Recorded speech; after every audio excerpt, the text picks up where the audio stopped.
Many of us continue the search.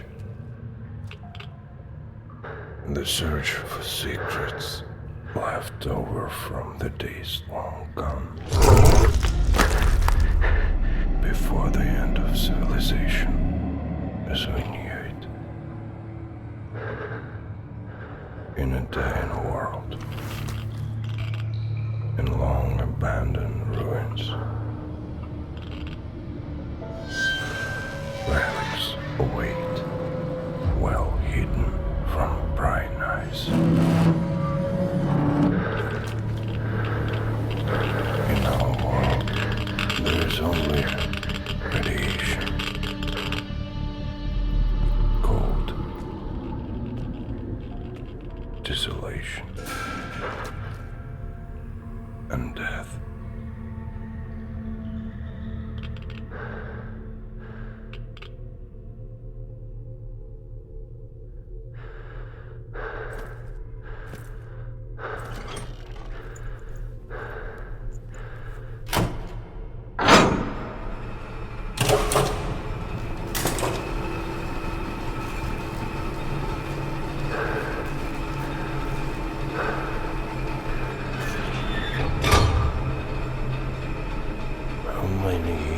Has it been since the day the Cold War ended with mutually assured destruction? 15,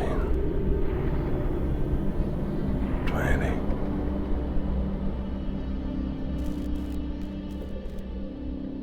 We are looking for a path that would lead our people out of the ruins.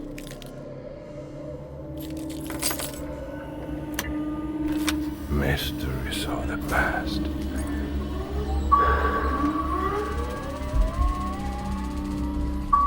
But sometimes we forget the old adage. In the wastes, nothing is what it seems.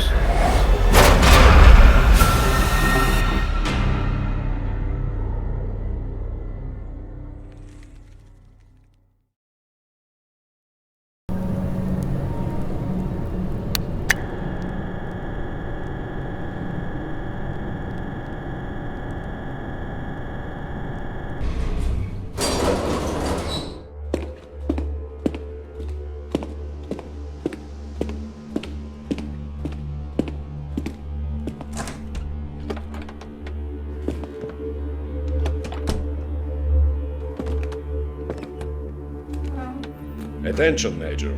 Everything you are about to hear is highly classified. We choose you for this briefing due to your activities in the Central Waste 2 years ago. The information about the asteroid you delivered upon return from Krasnoznamenny greatly agitated the Central Command. Our science teams did not reach a solid conclusion, but all of them agreed that the potential impact of the asteroid would be devastating to all life in the wastes. This is why Central Command organized a special research group with goals of studying the nature of the problem and finding possible solutions. For the last 1.5 years, the best minds of Atom worked on this problem. Now it seems that, despite the current state of science and technology in the wastes, a solution has been reached. East of the Central Waste and our base of operations, there is a city called Trudograd. Once it was home to a special strategic manufacturing facility, the Inverter Factory, which was ran by a certain Professor Goryachev. As you know, Trudograd survived the war much better than most cities and towns of our motherland. Thus, it is possible that the facility still stands or even operates protected by the city walls. This facility is very important to our cause. Before the war, it was used to manufacture an experimental electromagnetic propulsion device, the RR-1 railgun. According to top-secret documents we uncovered during our research, this invention of Professor Goryachev was able to deliver special polymer-based projectiles straight into Earth's orbit, or even further into outer space at tremendous speeds. If this information can be trusted, this device might just happen to be humanity's sole chance at destroying the asteroid before impact. Your mission is to venture into Trudograd, find Professor Goryachev and scout out the Inverter facility for any traces of the RR-1 railgun. If the propulsion device will be found, we will take it from there, securing entry and spotting it to HQ for further study and usage against the asteroid maze. Good luck, Major, and let there be Atom.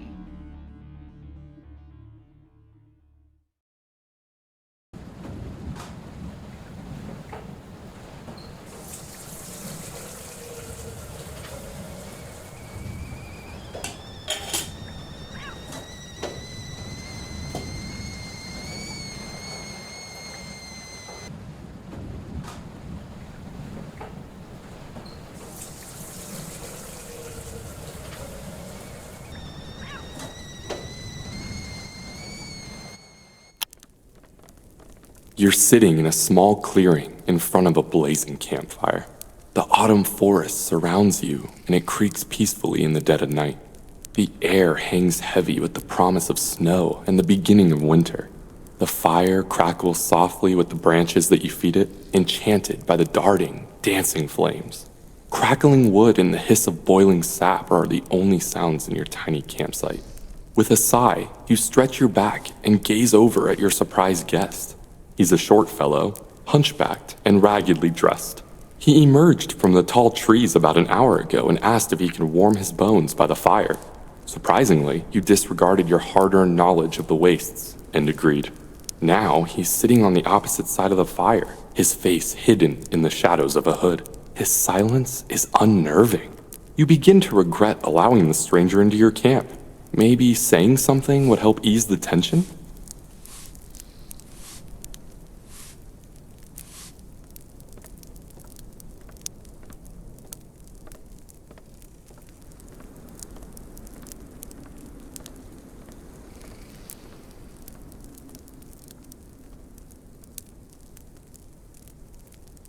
The stranger raises his head and looks at you through the flames. At least, it feels as if he's looking at you. His face is still obscured by shadows. "A simple traveler, just like you," he says in a calm and surprisingly soothing voice. A moment later, he asks, "Did you travel here from far away?"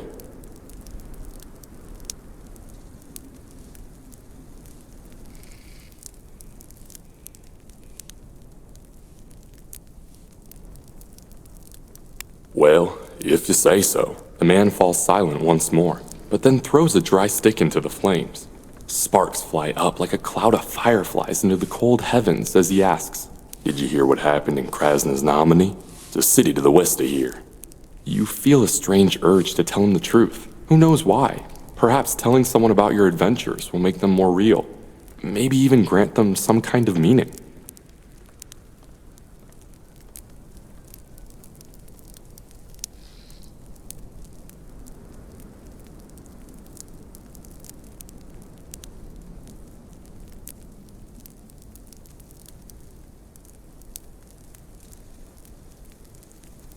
"I've heard the same.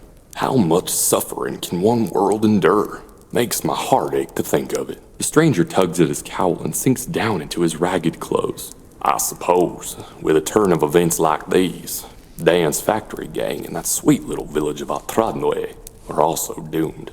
He shivers slightly. Silence reigns again for a while, until a wolf's howl in the distance causes you to look around frantically.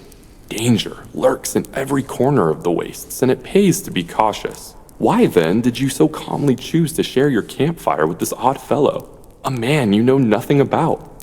As if reading your unsettling thoughts, the stranger speaks again. "And what happened with that trading hub, Paragon? Do you know?"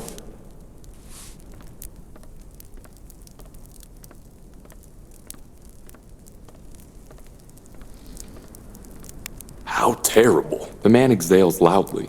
"Tell me, who did you share your travels with?" "I understand it's a personal question, but I very much want to know."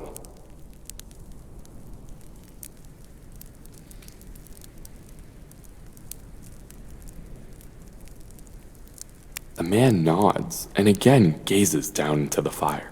You take a drink from your water flask and hold it out to share. He shakes his head no.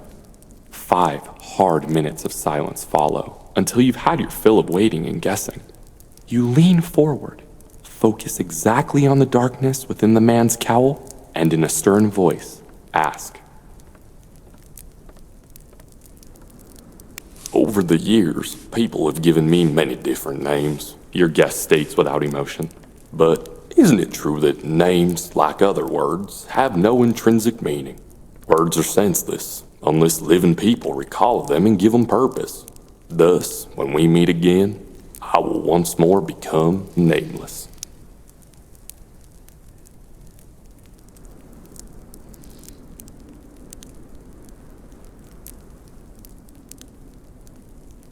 Of its own accord, your companion's hood slides limply away.